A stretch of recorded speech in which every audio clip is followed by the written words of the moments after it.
everyone, bringing you a video today looking at this. And for anyone who has an interest in the British Army's involvement in Northern Ireland, this will probably be instantly recognisable. This is a Mark IV steel helmet fitted with a Riot visor for public order duties. The British Army went into Northern Ireland with quite a lot of antiquated public order gear. Small metal shields, the batons and so forth have been used in Cyprus. That wasn't so much of a problem, although they would switch over to perspex shields. But this was an adaptation specifically, as far as I'm aware, specifically introduced for use in Northern Ireland in a bit of a rush job at that. The Mark IV helmet is not an ideal helmet to have a visor fitted to it. It's quite top heavy as it is. And the addition of a visor made it front heavy when the visor was worn down.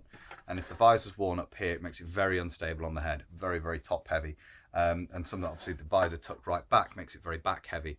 So not ideal from that point of view. This is a standard Mark IV shell, but it has been modified. So that's what was done. They took standard Mark IV shells. This, interestingly, has storage marks on the outer shell here from where helmets have been stacked. And then it's right over the top of that, it's just had a coat of green paint put over the top, which is quite interesting. So clearly taken out of store where it's been in a stack, modified and green painted, or green painted and then drilled and modified for use in Northern Ireland. Large numbers of these were made, of course, during the Korean War, because there was a fear that a larger war was brewing, and many of them were put straight into stores and then obviously were issued out as needed.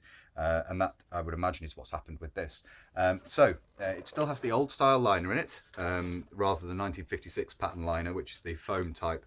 The foam liner does not advance the mark of the helmet. It's still a Mark IV. It's not a Mark V. That's an important thing to note. So, as I say, it has the old style liner in it. The actual shell is marked Mark IV at the back, MB. I can't quite see the date in there, but anyway. So we have the old style liner and the standard chin strap. The right visor itself fits on brackets at the side. You can see there, hopefully. If I hold that up there to the camera, the brackets come round and they basically screw on there. The bracket is actually fitted inside the helmet, so if I pull the chin strap out of the way, you can see the metal strip goes right up inside the liner there. It actually has to be drilled and fitted inside, and the lifter dot refitted, so that it fits, and these are actually riveted back in. The bales for the helmet, the chin strap, are riveted back in. So it's quite an involved process to fit the bracket in order to take the visor. The helmets essentially had to go into the workshop to have that done. In fact, if we rotate the liner there, you can see that the bracket runs all the way through the shell and obviously is riveted in place here and here where the bales are fitted. So it's quite an involved job to fit the visor to a Mark IV.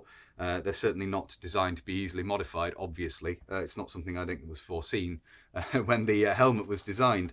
But as I say, it's an expedient. And then we have the visor at the front here, a piece of perspex, as far as I'm aware, on a metal band that is screwed onto a metal band around the front there, and then it just articulates on the side pieces there. And there is a washer system in there, I don't know if you can see, which gives you enough friction to leave the visor up out of the way.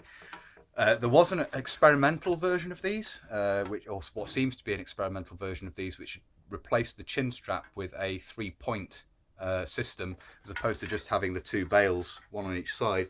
You had a third point of support at the back.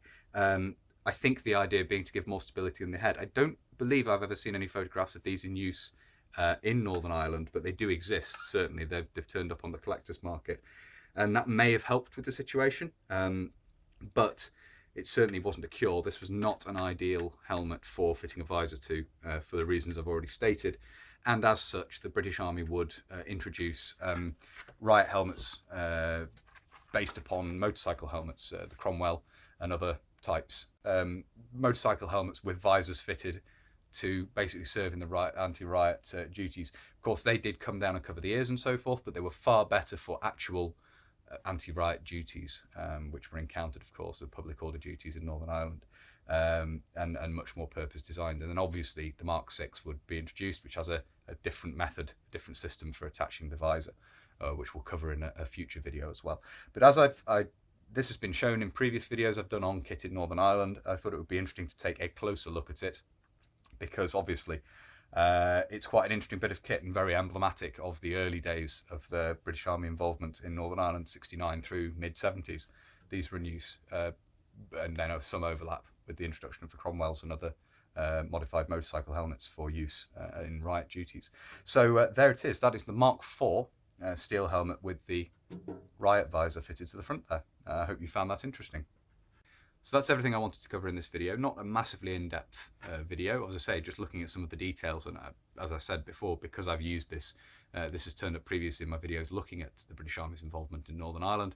I thought it'd be worth putting it in front of the camera up close and having a bit more of a look at the details of the design and the modifications made in order to fit the riot visor to it. That's everything I wanted to cover in this video. I do my usual little spiel at the end here. Say thank you very much to those who are supporting me over on Patreon. If you would like to yourself, it's always very much appreciated. There's a link in the description to the Patreon page. There's also a PayPal link should you want to make a one-time donation, which some people very kindly have. And again, thank you very much to those who have. There's also, obviously, if you like my videos, there's also the option to subscribe if you haven't already, and I really appreciate that too. The channel's doing quite well at the moment, and it's really nice to see, and I do really appreciate it. It's very good of people to subscribe. Obviously, hopefully you like my content, and that's a good reason to subscribe and hit the little notification button so you're notified when I upload future videos. There's also the Facebook and the Instagram page, both linked in the description as well. They're a good place to sort of keep up with what's going on with the collection, reenacting events, that sort of thing, and Facebook's a good place to get in touch with me if you would like to. But that's everything for now, so until next time, bye for now.